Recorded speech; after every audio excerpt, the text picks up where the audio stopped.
Jai Hind, everybody.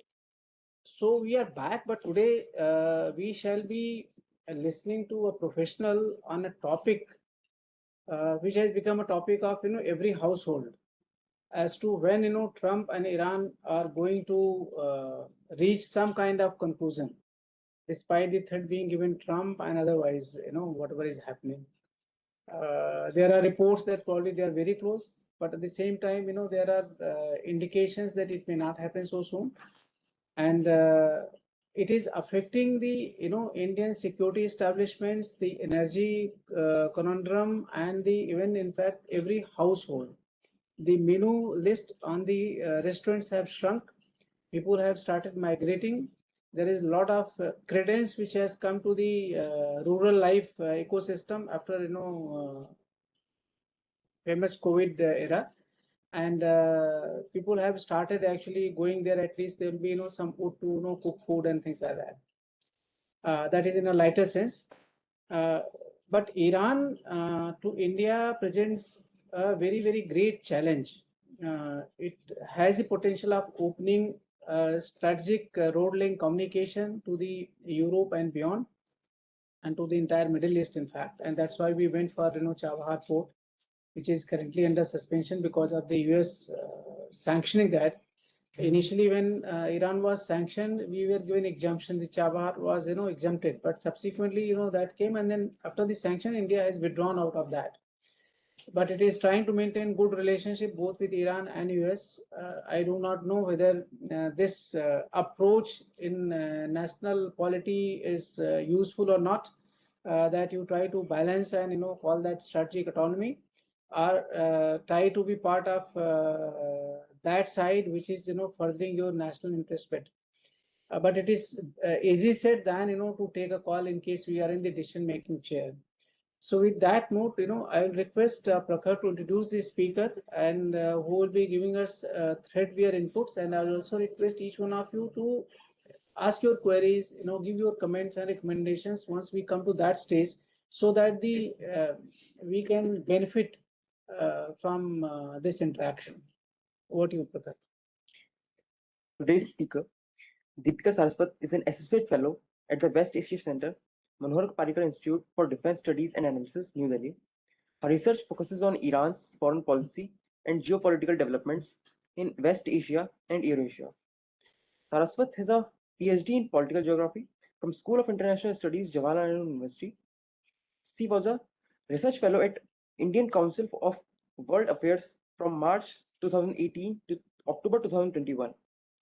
Saraswat is the author of Between Survival and Status, the Counter-Hegemonic Geopolitics of Iran. What do you want? Let me start by thanking CENJOWS for having me here today. And I'm very glad that the topic is very specific. Strait of Hormuz, weaponizing geography. And I'm glad because this is a subject that even I have not paid a lot of attention to until this war, because the threat of disruption in the Strait of Hormuz was always latent. It was, there had been incidents, but the kind of disruption and de facto closure that we've seen, that took us all by surprise. And now there is a need to understand at what cost Iran has engaged in this, and how the Strait of Hormuz in Iranian strategic thinking, in the strategic construct around the Strait of Hormuz has also undergone substantial change. So you will bear with me that my slides are going to be a little text heavy, because as I just mentioned, I mean, this is a topic that that needs to be understood in its complexity, and that means that we are dealing with the situation as it is developing. So without further ado, I'll just move on to my presentation. So the first question arises straight in Iranian strategic thinking. The war, we see how it's playing out, it's unfolding in, through maritime pressure. But the Strait has been very much there in Iran's strategic calculations for a long time. I mean, for Iran, has actually a Janus phase kind of approach towards the Strait of Hormuz. It is also seen as an indispensable instrument of national power, but also a constraint.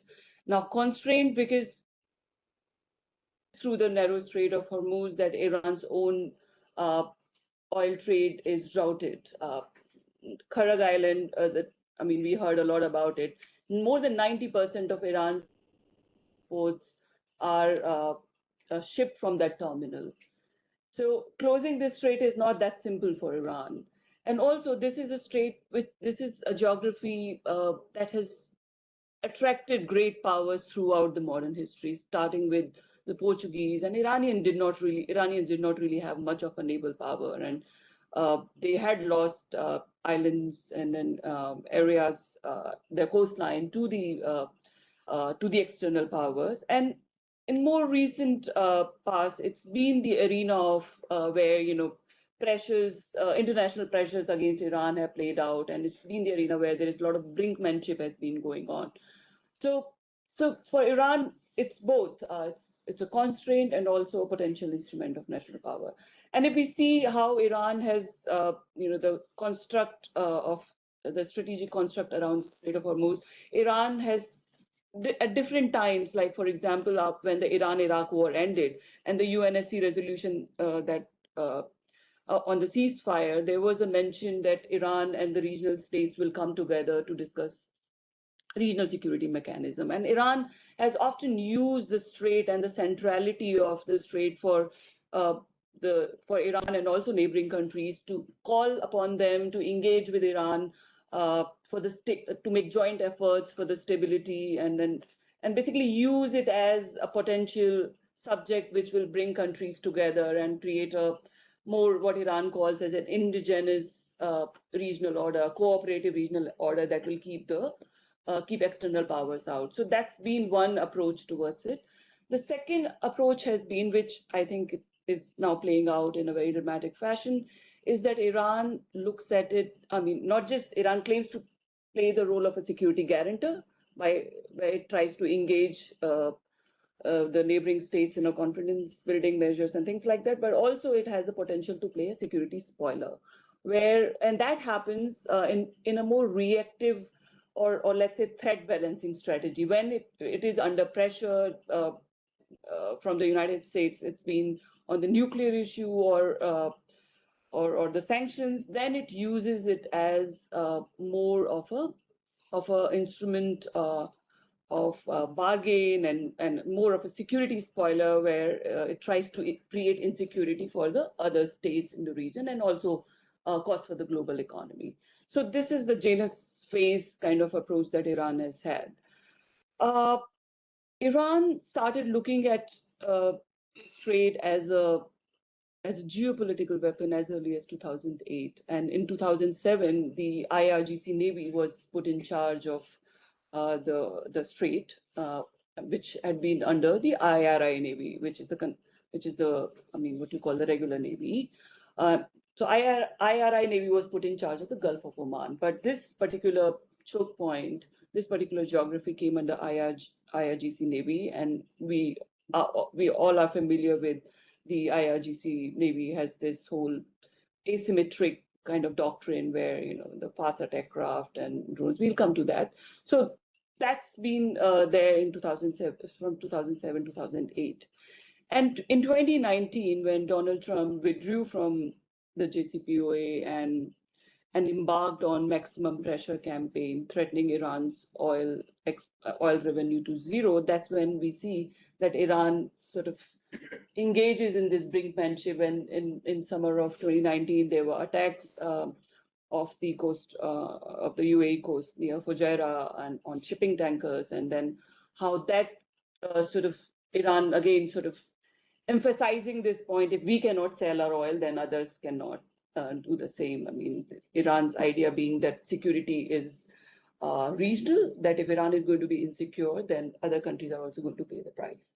And how that led countries like the UAE and then later Saudi Arabia to sort of reach out to Iran and engage in kind of a dialogue where, which culminated with some kind of understanding, and then later 2023 Saudi-Iran rapprochement. So this kind of how Iran uses it as part of an instrument of pressure against its neighbors. Now, if we look at the geography of Strait of Hormuz, I mean, it's at its narrowest, it's less than 20 miles broad, and uh, it's a choke point because more than 20% of internationally traded oil passes through it. And if you see the map, Iran's leverage over the strait is basically rooted in its geographic position, a coastline of more than 1,500 miles across the Persian Gulf and the Gulf of Oman. And then you see the islands, the Kashmir Island and the Abu Musa and the Tun Island, which you cannot really see in the map, but those are disputed with the UAE.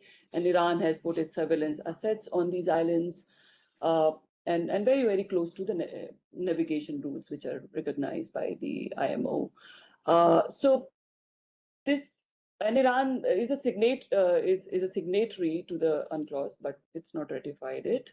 So it claims archipelagic status, claiming waters even between the islands, extending up to 24 nautical miles. So Iran has quite expensive territorial claims in the strait. Now, some of you are, I'm sure, familiar with this, the anti-access area denial, shore-based, this anti-access area denial kind of capabilities, how that has emerged in recent decades. It was, I mean, in the 1990s, the United States carriers will sail through the Persian Gulf. They will impose no-fly zone over Iraq and northern Iraq. They could engage, they could freely move about.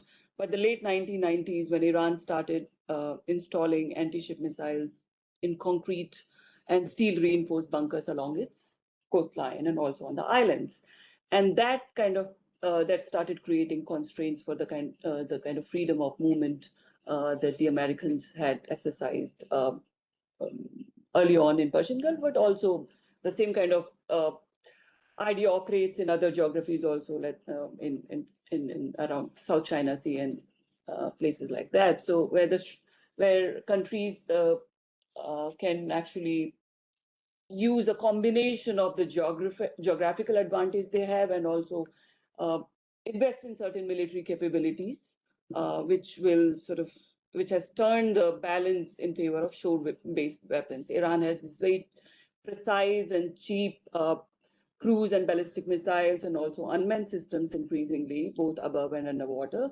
So Iran can basically deploy them on its shoreline and on islands. And while the Americans will be sort of more cautious about, they have to really factor into this kind of threats these weapons can pose to their more expensive and manpower intensive naval platforms like aircraft carriers.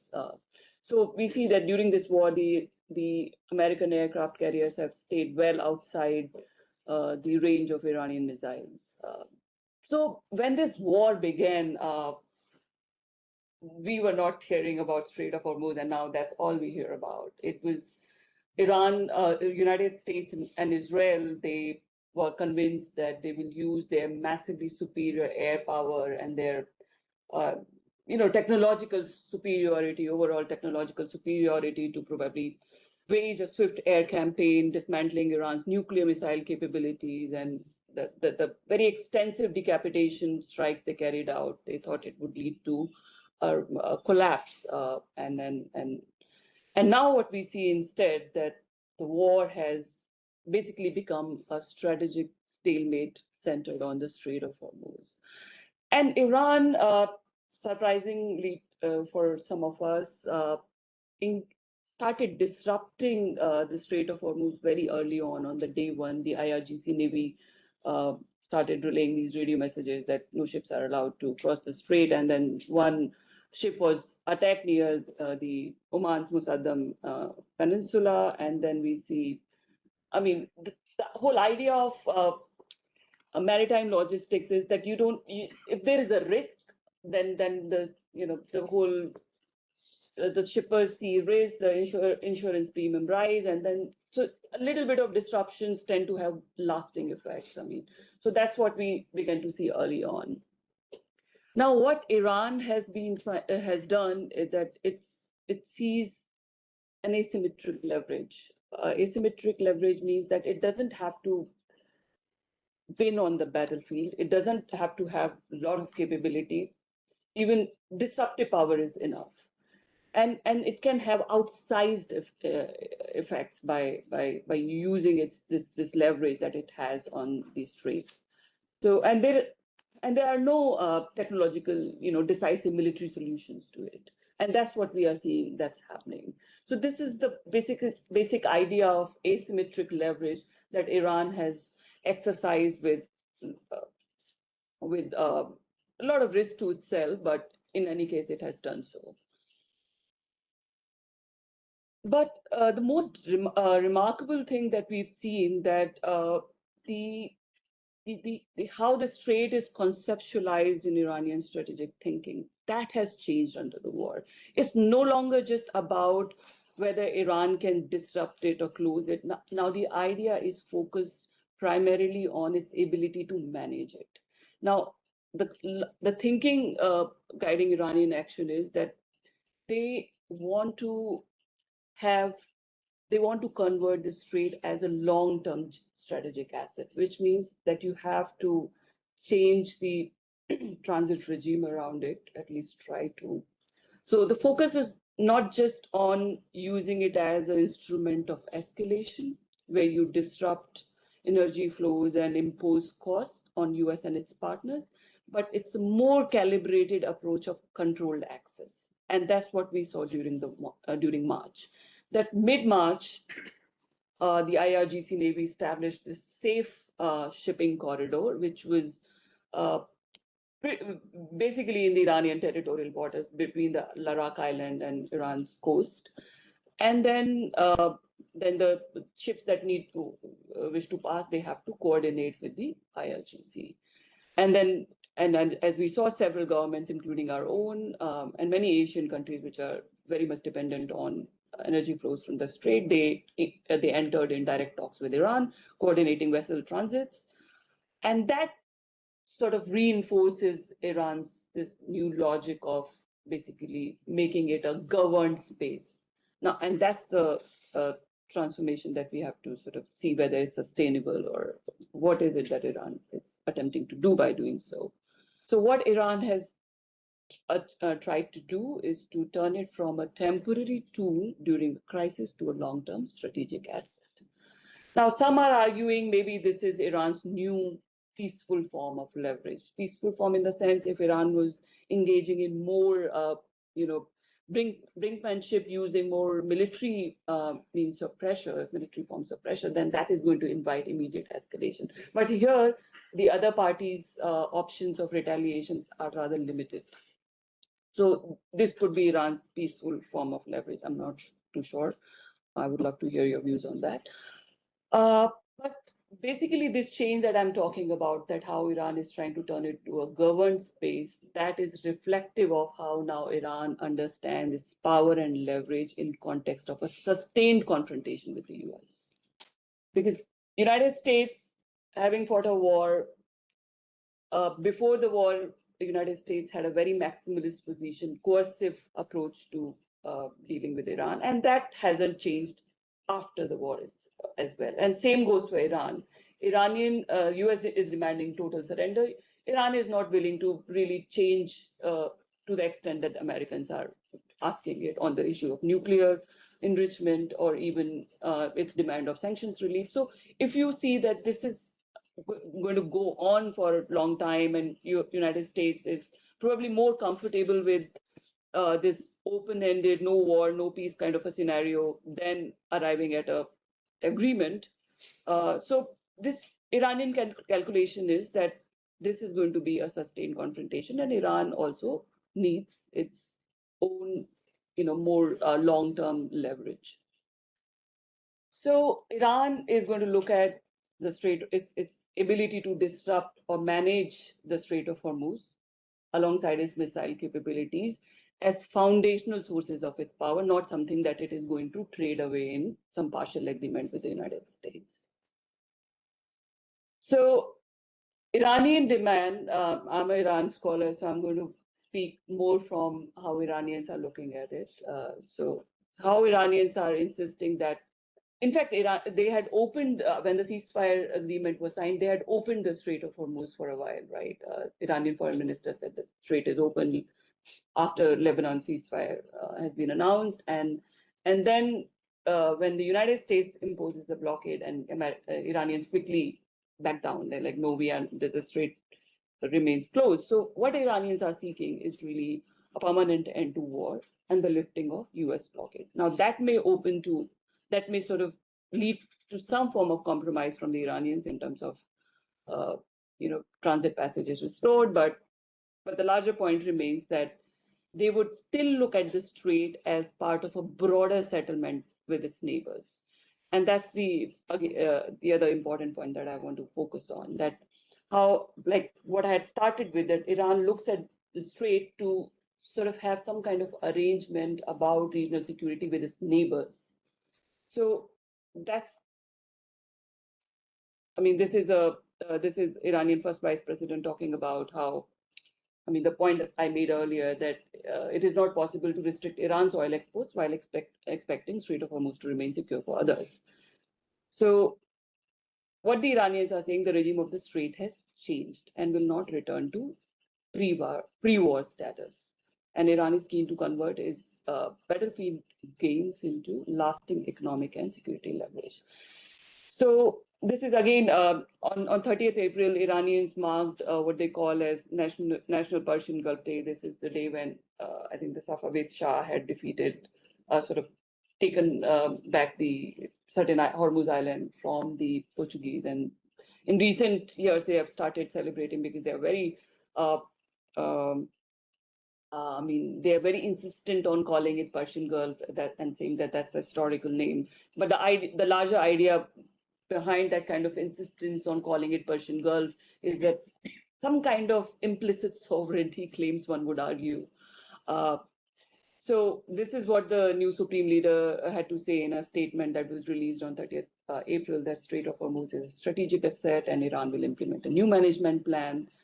And their idea is that United States had a defeat because they were not able to achieve their goals in Iran of regime change or forcing Iran's total surrender. And now this is this stalemate that we are in.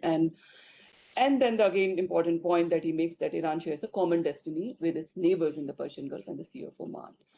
Now, this new framework that Iran is kind of is under consideration in the Iranian parliament, it's grounded in geography rather than some international law or UN UNCLOS regime and things like that. So this bill on strait security arrangement, which is pending in the Iranian parliament, it includes provisions granting Iran greater control over the strait, and basically under the rubric of maritime navigation safety, financial arrangements and toll regulation, and exercise of Iran's sovereignty in cooperation with Oman. Now, references to sovereignty and territorial waters are broader attempt to recast the strait from an international strait to where the application of transit passage under UNCLOS is guaranteed or expected under customary international law, to a space under greater regional control. So Iran from early on started engaging Oman on this kind of arrangement. Oman, I'm not too sure, the position is not very clear. The Omanian side has come out and said that it does not support a toll kind of arrangement, but Iran would still try to exploit the ambiguity in customary international law regarding strait less than 24 nautical miles falls within the territorial waters. And then it will try to probably have some kind of toll-like arrangement, which will be tied to provision of real services such as navigation security, environmental monitoring, and things like that. So one of the key reasons that Iran is so insistent on a toll arrangement because is also economic considerations. There is a lot of cynicism within Iran about any guaranteed sanction relief. So they see a toll booth on the strait as bringing some revenue, which they desperately need for reconstruction and others. So Iran is very committed to defending its leverage in the strait. We've seen in the last week that after the UAE withdrew from OPEC, and UAE actually has this alternative route, the bypass route to Strait of Hormuz, where pipeline is not really on the map, but you can see Fujairah, which is a oil terminal, export terminal outside of the Strait of Hormuz. It is connected with Habshan oil fields. There is a pipeline leading to Fujairah, and so after UAE withdrew from the OPEC, and the understanding that it will start pumping more oil through this pipeline potentially, though the capacity is limited, 1.5 million barrel per day, so not very clear as to exactly what was the plan. And on the same day, the American started with this Project Freedom. American and the US Navy, CENTCOM, announced this Project Freedom to secure safe passage for the commercial vessels which are stuck in the strait. And what Iran did, it announced a new expanded control zone, which is basically entering into the UAE territorial waters as well, as you can see on the map. And then, not following this announcement, Iran struck at ship near the Fujairah also, and the other port, Khor Fakan, which is also outside which is a major container terminal, and then also the oil facilities in Fujairah. So that immediately sort of, I mean, Iran. There's been a lot of debate about this in Iranian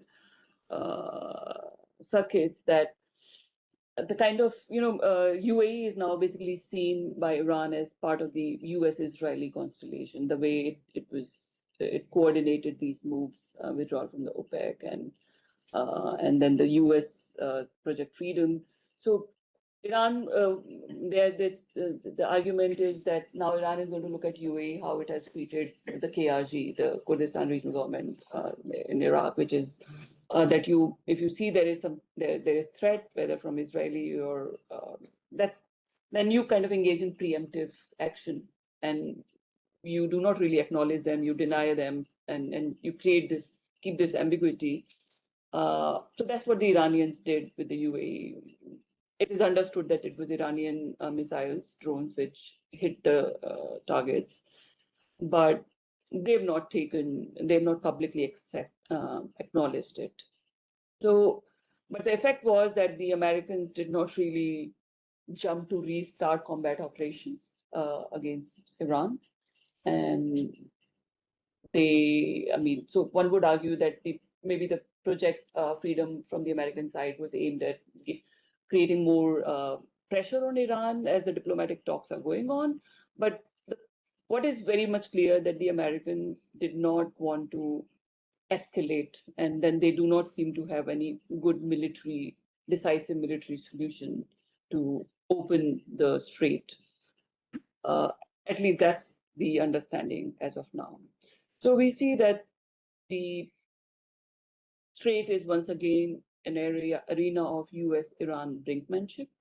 I've just spoken about how Iran is testing US calculations, and United States is not really keen on engaging in something below the threshold of above the threshold of war. I mean, they may engage in this brinkmanship, but not revert to like full-fledged kinetic action.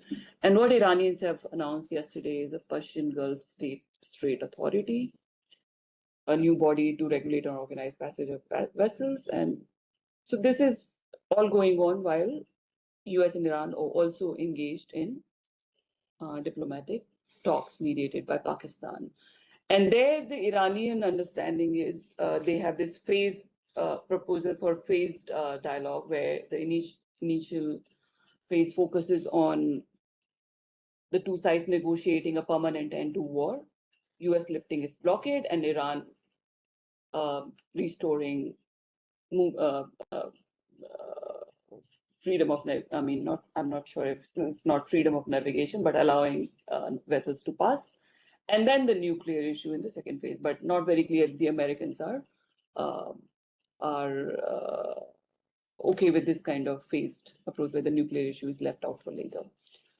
So Iran's precedent of disruption, closure in the Strait has created structural vulnerability for its Gulf neighbors, and that's really going to change, the logistics map in the region to some extent. So this is a Saudi scholar saying that reliance on a single choke point is now considered unacceptable. But again, they do not have really good options because the Bab el-Mandeb, we see the disruptions that happened in Bab el-Mandeb after the October 7 Hamas attack, and then the Israel and the Houthis joining, the attacking Israel and the shipping in the Red Sea. What really happened that afterwards that the US, the Europe, Asia, the shipping that was going from Asia to Europe and crossing the Red Sea, that has still not returned to normal. 70% are still being rerouted to the Cape of Good Hope. So even if, once there is a disruption and the rerouting happens, it's not really, it's not that simple for the traffic to return, especially when the risk kind of remains there. So the regional shipping may have recovered to a great extent in the Red Sea, but this Asia-Europe shipping is still rerouted. So currently, the Red Sea ports like Aqaba and Jeddah, they are emerging more as a regional trading hub because as of now the Houthis have remained more of a latent threat, but they've not. Probably Saudi Arabia has also sort of engaged with Houthis to keep this from boiling over in Red Sea at least. So Jeddah and Aqaba are emerging as regional trading hubs, which are going to be connected with overland feeder corridors, and that's what the Gulf states and the Saudi Arabia especially are talking about. Even the Neom port, it may also emerge as maybe positioned more as a logistics hub and as part of a diversification approach from the Saudi Arabia.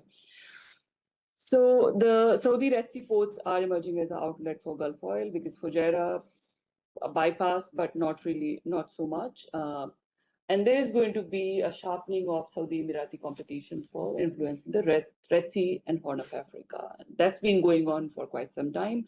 And now the kind of rift that we've seen between Saudi Arabia and the UAE and how Emirates is seen to be aligned with Israel by Saudi Arabia, that's going to lead to more competition. And during just last month, Saudi Arabia, UAE actually signed a 30-year lease with Jordan for a lease of Aqaba port, and they want to construct a railway there. So there's going to be this whole lot of redrawing of the logistics map, but we'll see how it plays out in the long term, because eventually even there's a shift to the westward coast of the Arabian Peninsula. It only sort of relocates the risk, as one scholar put it in a very cogent way, that it does not eliminate the risk, it only relocates it. And Strait of Hormuz, that you may de-risk to some extent, but these countries actually remain dependent on the strait, because that's how shipping through at the source is the cheapest way of exporting your oil to the international markets. These kind of pipelines or these other measures may not really be a long-term solution. So what we've seen that again, the point that I was beginning with, that Iran's leverage in the Strait of Hormuz and the kind of disruption it can cause has a bearing on how the regional countries, its neighbors, engage with Iran. So we've seen that despite there's been a lot of misinformation about Saudi Arabia encouraging United States or Israel to finish the job, but not really. Saudi Arabia is going, scholars and their officials, they're going out on a limb to say, no, what we see is a de-escalation. What we need, we do not see a large-scale escalation in our interests. And they've actually supported Pakistan-mediated talks and even the regional Quartet, which together with Turkey, Egypt, and Pakistan. So we see that this Iran's disruption has ramification for how its neighbors engage, and they will probably have to sort of engage Iran while build their deterrence, but also engage Iran to find a new kind of arrangement, a stable arrangement for the Strait of Hormuz. So this is it from me.